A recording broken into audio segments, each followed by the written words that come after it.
Bumili ako ng banana Q kanina. To. Ngayon, habang kinakain ko to, may naisip lang ako.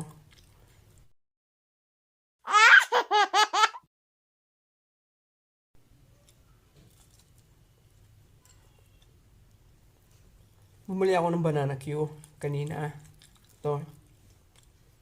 Ngayon, habang kinakain ko to, may naisip lang ako. Kasi mga ganito, banana Q, barbecue, kamote Q, lahat sila may Q. Hindi ko alam kung magpipinsan to o magkakapatid kasi Q lahat yung apelyido nila eh. Ang dami-dami namang letra. Bakit Q lang ang ginagamit sa lahat ng ganito?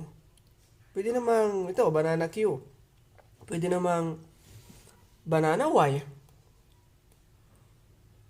Diba? Yung barbecue, pwedeng Barbie Z. Barbie Z, ganon. Yung kamote Q. Pwede namang kamote X. Diba? Dami-daming letra eh. Puro Q yung ginagamit.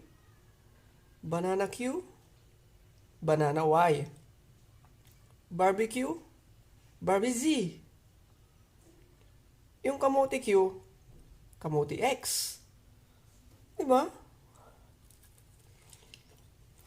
Pwede namang gumamit na ibang letra. Hindi lang puro Q.